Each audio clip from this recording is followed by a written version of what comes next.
হুমকির মুখে যুক্তরাষ্ট্রের সঙ্গে আলোচনার প্রত্যাখ্যান ইরানের। জব্দ করা জাহাজ ফেরত না দিলে পাল্টা ব্যবস্থার হুঁশিয়ারি। চুক্তি না হলে ফের হামলার হুমকি ট্রাম্পের।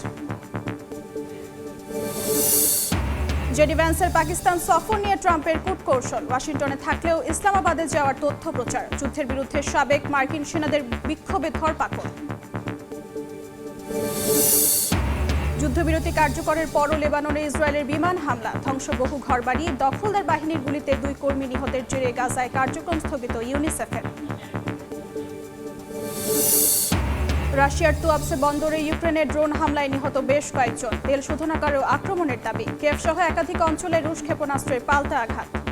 এবং ভারতের পশ্চিমবঙ্গের প্রথম দফার বিধানসভা নির্বাচনের প্রচারণা শেষ হচ্ছে আজ। ভোটারদের কাছে টানার চেষ্টায় প্রার্থীরা। তৃণমূল বিজেপির পাল্টাপাল্টি অভিযোগ।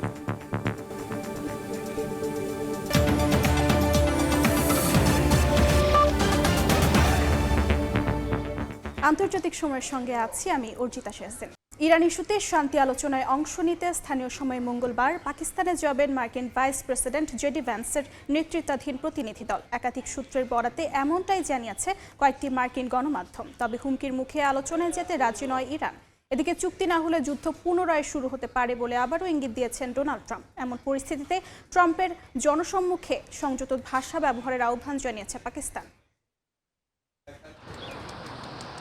যুদ্ধবিরতির মধ্যে চলতি মাসের 11 এপ্রিল পাকিস্তানের ইসলামাবাদে সেরেনা হোটেলে ইরান ও যুক্তরাষ্ট্রের মধ্যে প্রথম দফার উচ্চ পর্যায়ের শান্তি আলোচনা হয়। তবে সেটি কোনো সিদ্ধান্ত ছাড়াই শেষ হয়। দ্বিতীয় দফার সংলাপের জন্য প্রতিনিধি দল ইসলামাবাদের পথে মার্কিন প্রেসিডেন্ট ডোনাল্ড ট্রাম্পের এমন বক্তব্যের পর রয়টার্স জানায় ভাইস প্রেসিডেন্ট জেডি ভ্যান্সের নেতৃত্বাধীন দলটি এখনও যুক্তরাষ্ট্রেই অবস্থান করছেন। তবে একাধিক সূত্রের বরাতে বিভিন্ন গণমাধ্যম বলছে আলোচনায় অংশ নিতে স্থানীয় সময় মঙ্গলবার ইসলামাবাদে যাচ্ছেন ভ্যান্স। এমন পরিস্থিতিতে পাকিস্তানের নিরাপত্তা জোরদার করা হয়েছে। ইরান যুদ্ধের ভবিষ্যৎ নিয়ে ট্রাম্প একদিকে শান্তি আলোচনার আশাবাদ দেখাচ্ছেন, অন্যদিকে সামরিক হামলারও হুমকি দিচ্ছেন। চুক্তি না হলে যুদ্ধ পুনরায় শুরু হতে পারে এমন ইঙ্গিতও দিয়েছেন তিনি। এমনকি কোনো সমঝোতা না হওয়া পর্যন্ত হরমুজে অবরোধ প্রত্যাহার করা হবে না বলেও স্পষ্ট বার্তা দিয়েছেন ট্রাম্প। ট্রুথ সোশ্যালে এক পোস্টে সংবাদ পরিবেশনের ধরন নিয়ে সিএনএন সহ বেশ কিছু সংবাদপত্রের সমালোচনা করেন তিনি। দাবি করেন গণমাধ্যমগুলো মার্কিন বাহিনীর সামরিক সাফল্য তুলে ধরতে ব্যর্থ হচ্ছে। অন্যদিকে হুমকির মুখে ওয়াশিংটনের সঙ্গে তেহরান কোনো আলোচনায় যেতে রাজি নয় বলে সাফ জানিয়েছেন ইরানের পার্লামেন্টের স্পিকার বাঘের গালিবাফ। জানান আবার যুদ্ধ শুরু হলে প্রতিপক্ষের বিরুদ্ধে নতুন নতুন কৌশল দেখাতে প্রস্তুত তারা। এমন পরিস্থিতিতে ট্রাম্পকে জনসমক্ষে সংযত ভাষা ব্যবহারের আহ্বান জানিয়েছে মধ্যস্থতাকারী পাকিস্তান। দ্বিতীয় দফা আলোচনা সফল করতে উভয় পক্ষকে শান্ত রাখতেই দেশটির এমন আহ্বান। যুদ্ধবিরতির সময়সীমা শেষ হওয়ার আগেই যে কোনো সমঝোতার জন্য জোর প্রচেষ্টা চালাচ্ছে শাহবাজ সরকার। এর মধ্যে যুক্তরাষ্ট্রের অবরোধ উপেক্ষা করে হরমুজ প্রণালী অতিক্রম করেছে ইরানের পতাকাবাহী মালবাহী জাহাজ। তেহরানের প্রধান দুটি বিমানবন্দরেও কার্যক্রম শুরু হয়েছে। নাসরিন রুমি, সময় সংবাদ। এ নিয়ে আলোচনার জন্য স্টুডিওতে আছেন ওমর ইরান, যাচ্ছি তার কাছে। ইরান, আপনাকে স্বাগতম। ধন্যবাদ। ইরান, আমরা জানি যে সম্প্রতি মঙ্গলবারই মার্কিন ভাইস প্রেসিডেন্ট জেডি ভ্যান্স পাকিস্তানের শান্তি আলোচনার জন্য যাচ্ছেন। এবার আবার অন্যদিকে আমরা দেখছি যে মার্কিন প্রেসিডেন্ট ডোনাল্ড ট্রাম্প চুক্তি না হলে পুনরায় যুদ্ধ শুরুর একটি ইঙ্গিত দিয়েছেন। এই বিষয়ে আপনার কাছে বিস্তারিত আপনি জানেন যে জেডি ভ্যান্স, মার্কিন ভাইস প্রেসিডেন্ট জেডি ভ্যান্স আসলে পাকিস্তান যাবেন এমন খবর গত কয়েকদিন ধরেই চার হয়েছে। সবচেয়ে বড় যে বিষয়টি, মার্কিন প্রেসিডেন্ট ডোনাল্ড ট্রাম্প গতকালকে তিনি বলেছেন যে জেডি ভ্যান্স এরই মধ্যে ইসলামাবাদের পথে আছেন। অর্থাৎ গতকাল কিন্তু মূলত হওয়ার কথা ছিল বৈঠকটি, কিন্তু গতকাল আমরা দেখলাম যে শেষ পর্যন্ত জেডি ভ্যান্স আসলে সেখানে যায়নি। বার্তা সংস্থা রয়টার্স যেমনটি বলেছে যে জেডি ভ্যান্স তখন পর্যন্ত ওয়াশিংটনেই অবস্থান করছিলেন। তার মানে কি দাঁড়ালো? তার মানে হচ্ছে মার্কিন প্রেসিডেন্ট ডোনাল্ড ট্রাম্প অসত্য কথা বলেছেন, যেটি রয়টার্সের খবরে মূলত দাবি করা হয়েছে। এবং তাই কিন্তু দেখা গেল সবশেষ এখন আবার ট্রাম্প বলছেন যে তিনি মঙ্গলবার যাবেন, অর্থাৎ বাংলাদেশ সময় যেতে পারে। সবশেষ তথ্যগুলো আমরা দেখে আসি, তারপর এই বিষয়গুলো নিয়ে আমরা কথা বলতে পারবো। এই পর্যায়ে এসে ইরান এবং যুক্তরাষ্ট্র ইসরায়েল যে সংঘাত, যেটি যুদ্ধবিরতি চলছে, আপনি জানেন যে এই মুহূর্তে আলোচনা প্রায় অনিশ্চিত। যেহেতু যুক্তরাষ্ট্রের পক্ষ থেকে বলা হয়েছে মার্কিন ভাইস প্রেসিডেন্ট জেডি ভ্যান্সের নেতৃত্বাধীন যে প্রতিনিধি দল সেটি ইসলামাবাদ পৌঁছাবে, এখন পর্যন্ত আমরা জানতে পারিনি ঠিক আসলে কত সময় কতজন নিয়ে কোন সময় আসলে তারা পৌঁছাবেন। আর ইরানের পক্ষ থেকে বলা হয়েছে যে তারা যে ধরনের হুমকির মুখে আছে, বিশেষ করে আপনি জানেন যে ইরানের নৌ বন্দরগুলো এখন পর্যন্ত অবরোধ করে রেখেছে যুক্তরাষ্ট্র, এবং এরই মধ্যে তুস্কা নামে একটি পণ্যবাহী জাহাজ কিন্তু তারা জব্দ করে নিয়ে গেছে, সেখানে অনেকগুলো ক্রু ছিল, অর্থাৎ তাদের মুক্তিরও দাবি জানিয়েছে এবং জাহাজটি ফেরত দেওয়ারও দাবি জানিয়েছে ইরান। এমন পরিস্থিতিতে ইরান কোনো ধরনের চুক্তিতে যেতে চায় না বা শান্তি আলোচনাতে যেতে চায় না। আর ট্রাম্প বিপরীতে বলছেন যে চুক্তিতে না পৌঁছালে এই অবরোধ বহাল থাকবে, এমনকি পুনরায় আবারও হামলা শুরু হতে পারে।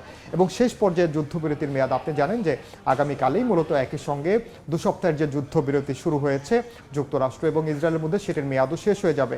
সেক্ষেত্রে আসলে কি হবে, তার মানে কি আবারও যুদ্ধবিরতি শেষ হলে সাথে সাথে আবার কি দুপক্ষ যুদ্ধে লিপ্ত হবে, সেটি একটি বড় বিষয়, আসলে দেখার বিষয়। আর আপনি জানেন যে এই হরমুজ প্রণালীর যুদ্ধের কারণে ওতপ্রোতভাবে জড়িয়ে পড়েছে। এর মধ্যে যে নতুন খবর সেটি হচ্ছে হরমুজ প্রণালীতে একটি প্রতারক চক্র ফাঁদ পেতেছে, যারা ইরানের হয়ে ক্রিপ্টোকারেন্সির মাধ্যমে বা বিভিন্নভাবে টোল আদায়ের চেষ্টা করছে। আমাদের কাছে আরও কিছু তথ্য আছে, আমরা সেগুলো যদি দেখে আসি তাহলে দেখতে পাবো যে আসলে সব মিলিয়ে এখন পর্যন্ত আসলে টালমাটাল পরিস্থিতি বলা যায়। ইনান, আমরা জানি যে যুক্তরাষ্ট্রে কিন্তু এরই মধ্যে একটি উত্তেজনা তৈরি হয়েছে। যুক্তরাষ্ট্রের মার্কিন কংগ্রেস ভবনের সামনে সাবেক সেনা সদস্যরা একদম আপনি ঠিকই বলেছেন। আপনি জানেন যে সব মিলিয়ে যে মার্কিন প্রেসিডেন্ট ডোনাল্ড ট্রাম্প তার নিজ দেশেও কিন্তু তোপের মুখে আছেন, বিশেষ করে শুধু দেশের বাইরে বিভিন্ন রাষ্ট্রপ্রধানরা যেমন সরব হচ্ছে, তবে তার দেশেই আমরা এর আগে কয়েকদিন সাধারণ মানুষদেরও বিক্ষোভ দেখেছি। এখন একদম সাবেক যেসব সেনা সদস্য আছেন তারাই কিন্তু এই যুদ্ধের প্রতিবাদ করছে, এমনকি বর্তমান যারা সেনা সদস্য আছেন তাদের পরিবারের স্বজনরাও এই বিক্ষোভে অংশ নিয়েছেন এবং সেখানে ব্যাপক ধরপাকড় হয়েছে। আমাদের হাতে একটি প্রতিবেদন আছে, আমরা সেটি দেখে আসি আগে। সোমবার ওয়াশিংটন ডিসির কংগ্রেস ভবনের ক্যানন হাউস অফিস বিল্ডিংয়ে ইরান যুদ্ধবিরোধী বিক্ষোভে অংশ নেন সাবেক সেনা সদস্যরা। অ্যাবাউট ফেস নামের একটি সংগঠনের ব্যানারে আয়োজিত এই বিক্ষোভে স্থায়ীভাবে ইরান যুদ্ধবন্ধের দাবি জানান তারা। বিক্ষোভকারীদের মতে যুদ্ধবন্ধের ক্ষমতা কংগ্রেসের হাতেই রয়েছে, কিন্তু তারা কার্যকর কোনো উদ্যোগ নিচ্ছে না। কংগ্রেসের ক্ষমতা আছে, কিন্তু তারা আসলে কি করছে? আমাদের মতো সাধারণ মানুষকে ক্যালিফোর্নিয়া থেকে এত দূরে এসে বলতে হচ্ছে তারা যেন ডোনাল্ড ট্রাম্পের বিরুদ্ধে অবস্থান নেয়, নিজেদের দায়িত্ব পালন করে। এটা আমার কাছে একেবারেই অযৌক্তিক। আমরা ইরাক যুদ্ধের সময় যেসব প্রতিশ্রুতি, অজুহাত আর যুক্তি শুনেছিলাম, আজও ঠিক সেগুলোই শুনছি। আর মধ্যপ্রাচ্যে আমাদের উপস্থিতি বৈধতা দিতে এসব যুক্তি বারবার বদলানো হচ্ছে। পুলিশ বিক্ষোভকারীদের সরে যাওয়ার নির্দেশ দিলেও সাবেক সেনারা তাদের অবস্থান কর্মসূচি অব্যাহত রাখলে এক পর্যায়ে পরিস্থিতি উত্তপ্ত হয়ে ওঠে। এ সময় অর্ধ শতাধিক আন্দোলনকারীকে আটক করা হয়। কংগ্রেস ভবনের ভেতরে জোরদার করা হয় নিরাপত্তা। বিক্ষোভে যোগ দেন বর্তমান সেনাদের পরিবারের সদস্যরাও। তাদের অভিযোগ, এই যুদ্ধ অপ্রয়োজনীয় এবং ঝুঁকিপূর্ণ। তারা মনে করেন দ্রুত রাজনৈতিক সিদ্ধান্ত না এলে আরও প্রাণহানি ঘটতে পারে, যা ঠেকাতে এখনই কংগ্রেসকে উদ্যোগী হতে হবে। রাইসা জান্না, সময় সংবাদ। অর্জিত, আপনি দেখতে পাচ্ছেন যে একেবারে যুক্তরাষ্ট্রের ভেতরেও কিন্তু যে চাপা ক্ষোভ সেটি আমরা দেখতে পাচ্ছি। একেবারে সদস্যরা, মার্কিন যেসব সেনা সদস্য আছেন, সাবেক সেনা সদস্য, তারাই তাদের ক্ষোভ জানাচ্ছেন। এমনকি রাজনৈতিক নেতৃবৃন্দ যারা আছেন তারাও বারবার বলছেন যে এই যুদ্ধ চালানোর মতো যে সক্ষমতা কিংবা যে এই বৈধতা সেটি ট্রাম্প আসলে পারেন কিনা সেটি প্রশ্নের মুখে পড়ছে। আমরা যদি সবশেষে আরও কিছু তথ্য দেখি তাহলে দেখতে পাবো যে এখন পর্যন্ত আপনারা জানেন যে শুধুমাত্র ইরান যুক্তরাষ্ট্রের উত্তেজনার কারণে শুধুমাত্র এটি ইরান কেন্দ্রিক নয়, একই সঙ্গে লেবাননেও কিন্তু এই সংঘাত ছড়িয়েছে। এবং আপনি জানেন যে 10 দিনের একটি যুদ্ধবিরতি চলছে। এই যুদ্ধবিরতির মধ্যেও ইসরায়েলি বাহিনী আগ্রাসন চালিয়ে যাচ্ছে লেবাননে, বিশেষ করে লেবাননের দক্ষিণাঞ্চলে, এবং সবশেষ আজও 6 জন আহত হয়েছেন এবং এখন পর্যন্ত কয়েক হাজার মানুষ সেখানে নিহত হয়েছেন। আর এই যে যারা আগ্রাসন চালাচ্ছে ইসরায়েলি বাহিনীকে জাতিসংঘের বিশেষ দূত পৃথিবীর সবচেয়ে নিকৃষ্ট সেনাবাহিনী হিসেবে আখ্যায়িত করেছে, বলছে যারা গণহত্যা সহ মানবাধিকার লঙ্ঘন যত ধরনের অপরাধ রয়েছে সবগুলো করছে। আপনি দেখেছেন যে এর আগে গাজায় কি পরিমাণ নির্মম যজ্ঞ চালিয়েছে, হত্যাযজ্ঞ চালিয়েছে, সেটি আমরা ইরানেও দেখেছি, এখন নতুন করে লেবাননেও শুরু হয়েছে। এবং যে কারণে মূলত লেবাননের সাধারণ মানুষও কিন্তু এখন যে আবার নিরাপদে ফিরে আসবে, তাদের যারা বাস্তুচ্যুত হয়েছেন, সেটিও একটি মানবিক বিপর্যয়ের মুখে। এবং একটু আগে যেটি দেখলাম যে যুক্তরাষ্ট্রের যুদ্ধবিরতি বিক্ষোভ হয়েছে, শুধুমাত্র সাবেক সেনাদের নাও, সাধারণ মানুষের মধ্যেও কিন্তু এই ক্ষোভ ছড়িয়ে পড়ছে। এবং যুদ্ধের অনিশ্চয়তায় সতর্ক বিনিয়োগকারীরা, আপনি জানেন যে যুদ্ধের কারণে একেবারে পুরো বিশ্বে অর্থনৈতিক যে শৃঙ্খলা সেটিও কিন্তু ভেঙে পড়েছে। যখনই আলোচনার কথা হচ্ছে তখনই কিন্তু আমরা দেখতে পাচ্ছি যে তেলের দাম বাড়ছে বা কমছে, আবার আলোচনা থেকে সরে গিয়ে যখনই যুদ্ধের কথা আসছে তখনই আবার শেয়ার বাজারে দরপতন হচ্ছে কিংবা জ্বালানি তেলের দাম বাড়ছে। একইভাবে বিশ্ববাজারে সোনার দাম আজ 0.5% কমেছে। এশিয়ার শেয়ার বাজারে কিছুটা ইতিবাচক প্রবণতা দেখা গেছে, শুধুমাত্র যেহেতু আসলে নতুন করে বৈঠকের কথা আসছে, অর্থাৎ আগামীকাল বৈঠকের একটি সম্ভাবনা রয়েছে। সুতরাং দেখা যাচ্ছে যখনই বৈঠকের কথা বা ইরান পরিস্থিতি শান্ত হবে বা স্থিতিশীল হচ্ছে তখনই অর্থনৈতিক যেই সুবাতাস সেটি ফিরে আসে এবং যুদ্ধের আভাসের সঙ্গে সঙ্গে আবারও কিন্তু জ্বালানি বাজারে একটি হইচই পড়ে যায় এবং টালমাটাল অবস্থা হয়। সেই প্রভাব বাংলাদেশের মতো দেশে এসেও পড়ে, যেটি কিনা আপনি আমি সরাসরি ভুক্তভোগী হই। সামগ্রিকভাবে এই যুদ্ধ আসলে কেউই চায় না, শুধুমাত্র ট্রাম্প, অনেকেই বলছেন পশ্চিমা গণমাধ্যমগুলো যেমনটি দেখেছে যে ট্রাম্প আসলে নিজে থেকে উপচে পড়ে এই যুদ্ধটি এনেছেন এবং যেটি উস্কানি দিচ্ছেন ইসরায়েলি প্রধানমন্ত্রী বিনিয়ামিন নেতানিয়াহু। ইরান, আপনাকে অসংখ্য ধন্যবাদ। ধন্যবাদ। ইরান ও যুক্তরাষ্ট্রের আলোচনায় পাকিস্তানের মধ্যস্থতা ঘিরে এখন বড় প্রশ্ন উঠেছে কূটনৈতিক মহলে। ইসলামাবাদে বৈঠক আয়োজনের প্রস্তুতি থাকলেও তেহরানের অনাগ্রহ ও ওয়াশিংটনের কড়া অবস্থান পুরো প্রক্রিয়াকে অনিশ্চয়তায় ফেলেছে। এর মাঝেই পাকিস্তানের নিরপেক্ষতা ও কার্যকারিতা নিয়ে সন্দেহ আরও বাড়ছে। তাই শান্তি উদ্যোগ এখন আস্থার সংকটে পড়েছে। ইসলামাবাদে ইরান ও যুক্তরাষ্ট্রকে আলোচনায় বসানোর চেষ্টা করছে পাকিস্তান, কিন্তু দুই পক্ষই পরস্পরের বিরুদ্ধে যুদ্ধবিরতি লঙ্ঘনের অভিযোগ তুলছে। এই পরিস্থিতিতে মধ্যস্থতাকারী হিসেবে পাকিস্তানের নিরপেক্ষতা নিয়ে কূটনৈতিক মহলে প্রশ্ন উঠতে শুরু করেছে। বিশ্লেষকদের মতে দুই পক্ষই যখন একে অপরের উপর আস্থা রাখতে পারছেন না, তখন তৃতীয় পক্ষ হিসেবে পাকিস্তানের সক্ষমতা নিয়েও সন্দেহ তৈরি হওয়া স্বাভাবিক। কিছু পর্যবেক্ষক মনে করছেন পাকিস্তান এই মধ্যস্থতার মাধ্যমে আঞ্চলিক কূটনীতিতে নিজেদের অবস্থান শক্ত করার চেষ্টা করছে। তবে সমালোচকদের মতে এটি বাস্তবসম্মত শান্তি উদ্যোগের চেয়ে রাজনৈতিক প্রভাব বিস্তারের কৌশলও হতে পারে। এই দ্বৈত ধারণা পাকিস্তানের ভূমিকা নিয়ে আরও বিভ্রান্তি তৈরি করছে। যুক্তরাষ্ট্র ও ইরান উভয়ই একে অপরকে বিশ্বাস করতে রাজি নয়। তারা একে অপরের বিরুদ্ধে সামরিক ও অর্থনৈতিক চাপ অব্যাহত রেখেছে। এই অবস্থায় পাকিস্তানকে মধ্যস্থতাকারী হিসেবে গ্রহণ করা হলেও বাস্তবে দুই পক্ষই ইসলামাবাদের উদ্যোগকে কতটা গুরুত্ব দেবে তা নিয়ে সন্দেহ রয়েছে। এ কারণে আলোচনা শুরুর আগেই আস্থার ভিত্তি দুর্বল হয়ে পড়ছে। ইরানের আলোচনায় না আসার ইঙ্গিত এবং যুক্তরাষ্ট্রের কঠোর অবস্থানে পুরো প্রক্রিয়া অনিশ্চয়তায় পড়েছে। পাকিস্তানের উদ্যোগ যদি ব্যর্থ হয় তাহলে আঞ্চলিক কূটনীতিতে তাদের মধ্যস্থতাকারীর ভূমিকা আরও প্রশ্নবিদ্ধ হতে পারে। এখন মূল প্রশ্ন হলো, এই উদ্যোগ কি সত্যিকারের শান্তির পথ খুলবে নাকি কেবল নতুন কূটনৈতিক অচলাবস্থা তৈরি করবে? নাদিম মারজান, সময় সংবাদ। ইরান যুদ্ধে পাল্টে গেছে যুক্তরাষ্ট্র ইউরোপ সমীকরণ। দ্বিতীয় বিশ্বযুদ্ধ পরবর্তী নিরাপত্তা কাঠামোতে যে ভারসাম্য তৈরি হয়েছিল তা ধীরে ধীরে বদলে যাচ্ছে। বিশ্লেষকরা বলছেন যুক্তরাষ্ট্র নিজেই নানা কৌশলগত চাপের মুখে রয়েছে, আর এই পরিবর্তনের সুযোগ নিচ্ছে ইউরোপীয় শক্তিগুলো। মানছে না ওয়াশিংটন নীতি। যদিও অর্থনীতি ও প্রযুক্তিতে যুক্তরাষ্ট্রের ওপর নির্ভরতা এখনও ইউরোপের বড় সীমাবদ্ধতা বলেই মনে করা হচ্ছে। দ্বিতীয় বিশ্বযুদ্ধের পর যুক্তরাষ্ট্র ইউরোপে প্রবেশ করে শুধু বিজয়ী শক্তি হিসেবে নয়, বরং ন্যাটো সহ পুরো নিরাপত্তা কাঠামোর কেন্দ্রে অবস্থান নেয়। পশ্চিম ইউরোপ হয়ে ওঠে আমেরিকার সামরিক ও কৌশলগত ঘাঁটি। দীর্ঘদিন এই ব্যবস্থায় ইউরোপ নিরাপত্তা পেয়েছে, আর যুক্তরাষ্ট্র পেয়েছে ভূ রাজনৈতিক প্রভাব বিস্তারের সুবিধা। তবে সেই পুরানো সমীকরণ এখন চাপা উত্তেজনায় রূপ নিচ্ছে।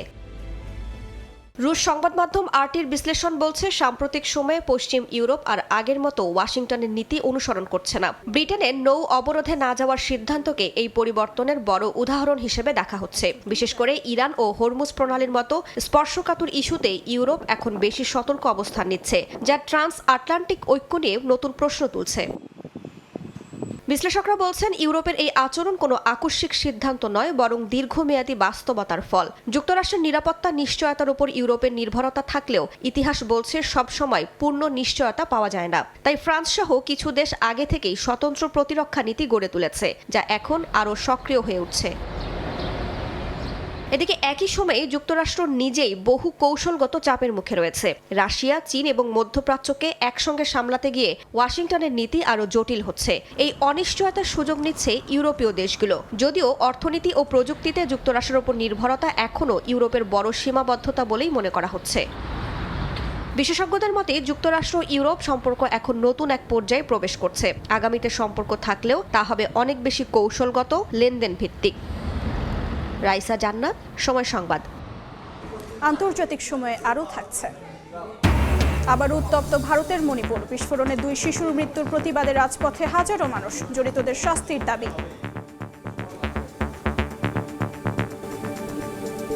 বিশ্বব্যাংকের নতুন অর্থনৈতিক শ্রেণীবিন্যাসে দক্ষিণ এশিয়া থেকে সরিয়ে মধ্যপ্রাচ্য ও উত্তর আফ্রিকার সঙ্গে যুক্ত করা হয়েছে পাকিস্তানকে।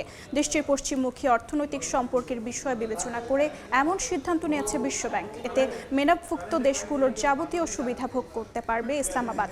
তবে বিশ্লেষকরা বলছেন, নতুন সুযোগের পাশাপাশি মধ্যপ্রাচ্যের দেশগুলোর অস্থিরতারও প্রভাব পড়বে পাকিস্তানের ওপর। দক্ষিণ এশিয়া থেকে মুছে যাচ্ছে পাকিস্তানের নাম। বিশ্বব্যাংকের নতুন অর্থনৈতিক শ্রেণীবিন্যাসে দেশটিকে দক্ষিণ এশিয়া থেকে সরিয়ে মধ্যপ্রাচ্য ও উত্তর আফ্রিকার দেশগুলোর সঙ্গে অন্তর্ভুক্ত করা হয়েছে। যুক্ত করা হয়েছে MENAP বা মেনাপে, যেখানে রয়েছে আফগানিস্তান, পাকিস্তান সহ মধ্যপ্রাচ্য ও উত্তর আফ্রিকার মোট 22টি দেশ।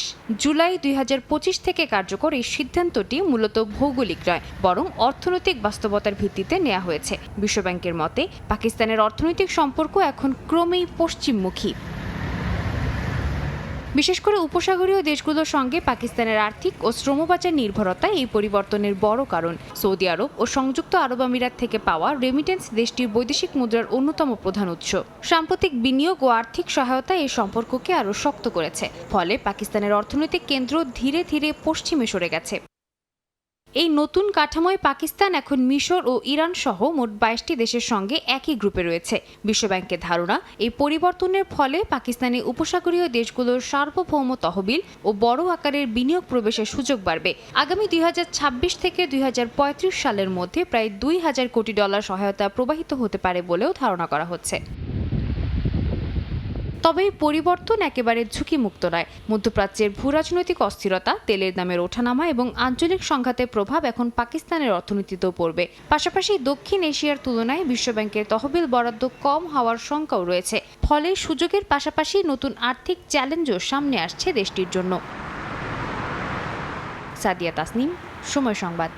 সচিবালয়ে দ্রব্যমূল্য সংক্রান্ত টাস্ক ফোর্স বিষয়ক বৈঠকের পর ব্রিফিং করছেন বাণিজ্যমন্ত্রী খন্দকার আব্দুল মুক্তাদির। সরাসরি যাচ্ছি সেখানে। না ঘটাই, যে পরিমাণ জ্বালানি তেলের মূল্য বৃদ্ধি হয়েছে, আপনারা সবাই এখানে শিক্ষিত সচেতন মানুষ, আপনারাই বিচার করে বলেন যে আপনি 15 টাকা ডিজেলের কারণে 150 বা 200 কিলোমিটার পরিবহন করার পরে একটা ট্রাক লোডের উপরে প্রতি ইউনিটের উপর যে কস্ট ইম্প্যাক্ট হয়, এটা আপনি যে মূল্যবৃদ্ধির কথা বললেন এটাকে জাস্টিফাই করে কিনা। যদি না করে থাকে তাহলে আমরা বাজার যেন নেতিবাচকভাবে ভুল পথে প্রভাবিত না হয়, এটা যার যার জায়গা থেকে আমাদের এই দায়িত্বটা পালন করতে হবে। আপনারাও আপনাদের জায়গা থেকে, আমরাও সরকার হিসাবে, অভিভাবক হিসাবে, ফ্যাসিলিটেটর, রেগুলেটর হিসাবে আমরাও আমাদের যে সমস্ত টুলস আছে সেগুলি প্রপারলি অ্যাপ্লাই করব এবং ইনশাল্লাহ বাজার স্থিতিশীল রাখার জন্য আমাদের দায়িত্ব আমরা পালন করব।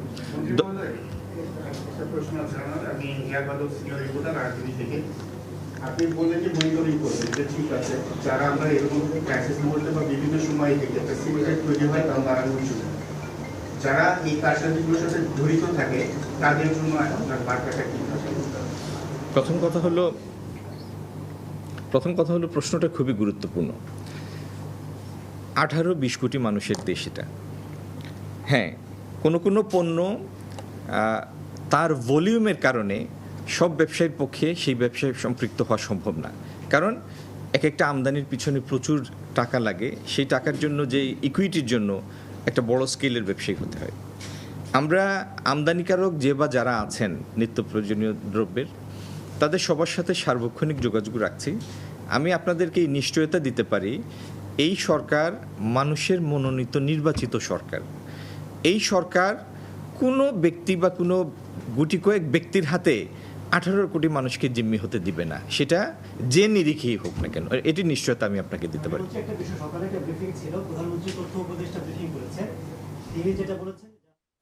সচিবালয়ে দ্রব্যমূল্য নিয়ে কথা বলছিলেন বাণিজ্যমন্ত্রী। সরাসরি যুক্ত ছিলাম সেখানে। ব্রিফিংয়ের সম্পূর্ণ অংশ দেখতে ভিজিট করুন সময় টিভির ফেসবুক পেজে। যুদ্ধবিরতি কার্যকরের পরও লেবাননের দক্ষিণাঞ্চলের অন্তত ৩৯টি গ্রামে হামলা চালিয়েছে ইসরায়েল। ঘরবাড়ি ধ্বংস ও ব্যাপক ক্ষয়ক্ষতির অভিযোগ বৈরুতের। নাবাতিয়ে অঞ্চলে বিমান হামলায় অন্তত ৬ জন আহত হওয়ার খবর পাওয়া গেছে। ইসরায়েলের দাবি, হিজবুল্লাহর স্থাপনা লক্ষ্য করে অভিযান চালাচ্ছে তারা। পাল্টা হামলার কথাও জানিয়েছে গোষ্ঠীটি। যুদ্ধবিরতির ঘোষণার পর ধীরে ধীরে দক্ষিণ লেবাননের বিভিন্ন গ্রামে ফিরতে শুরু করেছে বাস্তুচ্যুত মানুষজন। অনেক পরিবার দীর্ঘদিন পর নিজেদের ঘরবাড়ি ধ্বংসের স্তূপে ফিরে গিয়ে শুধুই ক্ষয়ক্ষতির চিহ্ন দেখছে। কেউ কেউ সামান্য জিনিসপত্র উদ্ধার করতে এলেও নিরাপত্তার শঙ্কায় রাতে আর থাকছেন না। স্থানীয়রা বলছেন বহু ঘরবাড়ি পুরোপুরি ধ্বংস হয়ে গেছে। আবার অনেক এলাকা এখনও অনিরাপদ থাকায় পুনর্বাসন অনিশ্চিত হয়ে পড়েছে। যুদ্ধ থেমেছে বলা হলেও বাস্তবে মানুষের স্বাভাবিক জীবনে ফেরা এখনও অনেক দূরের পথ বলেই মনে করেন অনেকে। যুদ্ধবিরতি লঙ্ঘন করে দক্ষিণ লেবাননে ধারাবাহিক হামলা চালিয়েছে ইসরায়েল, এমন অভিযোগ করেছেন বৈরুতের একজন জ্যেষ্ঠ রাজনীতিক। তার তথ্য অনুযায়ী অন্তত ৩৯টি গ্রামে বিস্ফোরণে বেসামরিক ঘরবাড়ি ধ্বংস হয়েছে এবং ব্যাপক ক্ষয়ক্ষতি হয়েছে। একই সময় নাবাতিয়ে অঞ্চলের কাকা আইত আল জিসের এলাকায় বিমান হামলায় কয়েকজন আহত হওয়ার খবর দিয়েছে রাষ্ট্রীয় সংবাদ সংস্থা। অবকাঠামো ও আবাসিক ভবন লক্ষ্য করে এই আঘাতে স্থানীয় জনজীবন মারাত্মকভাবে ক্ষতিগ্রস্ত হয়েছে। অন্যদিকে পাল্টা প্রতিক্রিয়ায় হিজবুল্লাহ ইসরায়েলি লক্ষ্যবস্তুতে হামলা চালিয়েছে বলে জানিয়েছে সংশ্লিষ্ট সূত্র। যুদ্ধবিরতি কার্যকর থাকলেও সীমান্ত জুড়ে পাল্টাপাল্টি আঘাত অব্যাহত রয়েছে। একই সঙ্গে দক্ষিণাঞ্চলের বিভিন্ন স্থানে বিস্ফোরণ ও গোলাবর্ষণের ঘটনা ঘটছে, যা পরিস্থিতিকে আরও অনিশ্চিত করে তুলছে। এদিকে কূটনৈতিক তৎপরতাও চলছে সমান্তরালে। লেবানন ও ইসরায়েলের মধ্যে নতুন দফা বৈঠকের উদ্যোগ নিয়েছে মার্কিন পররাষ্ট্র দপ্তর, যেখানে ওয়াশিংটনে আবারও আলোচনায় বসার কথা রয়েছে দুই পক্ষের প্রতিনিধিদের। লেবাননের প্রেসিডেন্ট জোসেফ আউন নতুন প্রতিনিধি নিয়োগ দিয়ে এই আলোচনায় সার্বভৌম অবস্থান জোরদারের চেষ্টা করেছেন বলে জানা গেছে। ইসরায়েলি বাহিনী আইডিএফ দাবি করছে তারা দক্ষিণ লেবাননে হিজবুল্লাহর অবকাঠামো লক্ষ্য করেই অভিযান চালাচ্ছে এবং নিরাপত্তা হুমকি মোকাবিলায় তাদের উপস্থিতি অব্যাহত থাকবে। অন্যদিকে হিজবুল্লাহ বলছে ইসরায়েলের এই হামলা সরাসরি যুদ্ধবিরতি লঙ্ঘন এবং এর জবাব দেয়া হবে একইভাবে। উভয় পক্ষের এমন অবস্থান চলমান উত্তেজনাকে আরও দীর্ঘায়িত করার ইঙ্গিত দিচ্ছে। নাদিম মারজান, সময় সংবাদ। আজ শেষ হচ্ছে ভারতের পশ্চিমবঙ্গের বিধানসভা নির্বাচনের প্রথম দফার প্রচারণা। শেষ দিনও ভোটারদের কাছে টানার চেষ্টা করছেন প্রার্থীরা। নির্বাচনের খবর জানাতে এই মুহূর্তে কলকাতায় আছেন সুব্রত আচার্য, যাচ্ছি তার কাছে। দেখুন, আজকে সন্ধ্যার মধ্যেই কিন্তু শেষ করতে হবে ভারতের এই পশ্চিমবঙ্গ রাজ্যের প্রথম দফায় যে 23শে এপ্রিল ভোট হবে উত্তরবঙ্গের এবং জঙ্গলমহলের 16টি জেলায়। সেই জেলায় যে 152টি আসনে ভোট হচ্ছে, সেই ভোটের প্রচারণায় কিন্তু আজকে সন্ধ্যার পর থেকেই শেষ হয়ে যাবে। ফলে শেষ মুহূর্তে প্রচারণায় ব্যস্ত সময় পার করতে দেখা গিয়েছে রাজ্যের শাসক দল তৃণমূল কংগ্রেস, বিরোধী শিবির বিজেপি এবং রাজনৈতিক অন্য শিবির বাম এবং কংগ্রেসের নেতা এবং নেত্রীদের। শুধু সাধারণ অর্থে আমরা দেখি যে চেনা মুখগুলো রয়েছে তারাই কিন্তু নন, বিভিন্ন তারকা প্রার্থী তারাও কিন্তু শেষ মুহূর্তের প্রচার করে ভোটারদের বিভিন্ন রকমের আশ্বাস দিয়ে ভোট তুলতে চাইছেন। আপনি জানেন যে 16টি জেলায় 152টি বিধানসভা আসনে নির্বাচন বা ভোট গ্রহণ হবে। সেই ভোটের যে নিরাপত্তা, সেই নিরাপত্তার ক্ষেত্রে কিন্তু এবার সর্বোচ্চ নিরাপত্তা ব্যবস্থা নিয়েছে নির্বাচন কমিশন। প্রায় 2,500 কোম্পানি অর্থাৎ প্রায় 2.5 লাখ কেন্দ্রীয় বাহিনী মোতায়েন করা হচ্ছে। প্রত্যেক ভোট কেন্দ্রে 4 জন কেন্দ্রীয় বাহিনীর সদস্য মোতায়েন করা থাকবে এবং ভোট কেন্দ্রের 100 মিটারের মধ্যে সাধারণত কোনো ধরনের অশান্তি যাতে না হয় সে কারণে চক দিয়ে মার্ক করে দেওয়া হবে। এবং শুধু তাই নয়, সাধারণ মানুষ যারা ভোট কেন্দ্রে দাঁড়াবেন, সেই ভোট কেন্দ্রে দাঁড়ানোর ক্ষেত্রেও যাতে ভোটারদের সুশৃঙ্খল এবং যাতে কোনো ধরনের ভোট দানে কেউ বাধাগ্রস্ত না হয়, পাশের ভোটদাতাকে সহযোগিতা করার সেই সমস্ত সমস্ত বিষয় কিন্তু নির্বাচন কমিশন ঠিক পুঙ্খানুপুঙ্খভাবে গত কয়েকদিন ধরে প্রচার প্রচারণা করছে। রাজনৈতিক দলগুলো আপনি যেটা বলছিলাম যে মাটি কামড়ে প্রচার প্রচারণা করছেন, আজকে দেখেছি যে উত্তরবঙ্গে কেন্দ্রীয় স্বরাষ্ট্রমন্ত্রী অমিত শাহ প্রচার করেছেন গোর্খাদের তিনি সব সমস্যার সমাধান করবেন, বলেছেন যে বিজেপি যদি রাজ্যে ক্ষমতা আসে 6 মাসের মধ্যে গোর্খাদের যে প্রত্যাশিত চাওয়া সেটি পূরণ করা হবে। এবার একই রকম ভাবে মমতা বন্দ্যোপাধ্যায় রাজ্যের মুখ্যমন্ত্রী, তৃণমূল কংগ্রেসের সভানেত্রী, তিনিও কিন্তু পরপর 4টি নির্বাচনী সভায় অংশ নিচ্ছেন। ইতিমধ্যে তিনি কিন্তু মেদিনীপুরে একটি সভা করেছেন, সেখানেও কিন্তু আমরা দেখেছি যে বিজেপি এবং বিজেপি সরকারের বিরুদ্ধে নির্বাচন কমিশনকে কাজে লাগিয়ে কিরকম যেন প্রকারণ তৃণমূল রাজ্যে ক্ষমতায় আসার যে প্রবণতা চাপ, সেই চাপ তৈরি করেছে তৃণমূল কংগ্রেসের নেতা নেত্রীদের অনাহুত গ্রেপ্তার করা হচ্ছে ইডি সিবিআই লাগিয়ে। এবং গতকালকে তৃণমূল কংগ্রেসের একজন শীর্ষস্থানীয় মুখপাত্র বলেছেন যে 150 ঘন্টার মধ্যে এমন কিছু ঘটনা পশ্চিমবঙ্গে ঘটানো হতে পারে সেটি কিন্তু নির্বাচনের যে পরিবেশ সেটি বিনষ্ট হতে পারে। যদিও এ বিষয়ে নির্বাচন কমিশন কিংবা কেন্দ্রীয় সরকারের পক্ষ থেকে এখনো পর্যন্ত সুনির্দিষ্ট কোনো বক্তব্য পাওয়া যায়নি। তো এই ছিল আমার কাছে ভারতের পশ্চিমবঙ্গের প্রথম দফা নির্বাচনের প্রচার প্রচারণায় শেষ হওয়ার আগে যে রাজনৈতিক তরজা সে সংক্রান্ত আমার কাছে থাকা সবশেষ তথ্য। যুক্ত ছিলাম ভারতের কলকাতায়। জাপানের প্রতিরক্ষা সরঞ্জাম রফতানির নিয়মে আংশিক সংশোধনী পাশ করেছে প্রশাসন। এতে বিদেশে অস্ত্র বিক্রির বেশিরভাগ বিধিনিষেধ তুলে দেওয়া হয়েছে। স্থানীয় সময় মঙ্গলবার তাকাইচি সরকারের অনুমোদনে এই নীতিগত পরিবর্তন আনা হয়। প্রধানমন্ত্রী পরিষদ সচিব মিনোরু কিহারা জানান, এটি কয়েক দশকের মধ্যে জাপানের রফতানি নীতিতে সবচেয়ে বড় পরিবর্তন, যা দেশের নিরাপত্তা জোরদার এবং আঞ্চলিক স্থিতিশীলতায় অবদান রাখার লক্ষ্যে নেওয়া হয়েছে। নতুন নীতিতে আগের 5টি সীমাবদ্ধতা, যেখানে দেশের বাইরে শুধু উদ্ধার, পরিবহন, নজরদারি বা মাইন অপসারণ সরঞ্জাম বিক্রির অনুমতি ছিল, তা তুলে দিয়ে প্রতিটি রফতানি আলাদাভাবে মূল্যায়নের সিদ্ধান্ত নেওয়া হয়েছে।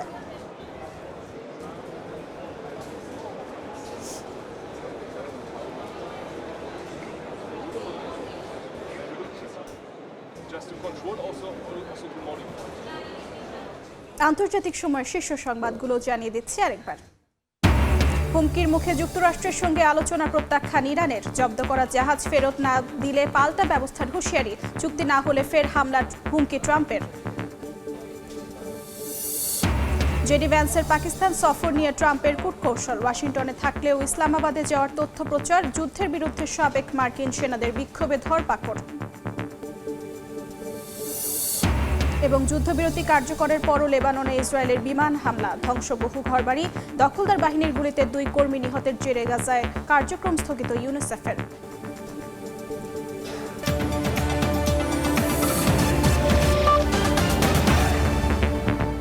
এই ছিল আন্তর্জাতিক সময়। এরপর বিকেল 5টার সময় সংবাদ নিয়ে সঙ্গে থাকবেন এমদাদুল হক। সেজিন, আপনাকে ধন্যবাদ। বিকেল 5টার সময় সংবাদ নিয়ে আসছি কিছুক্ষণ পর, সঙ্গে থাকুন সময়ের।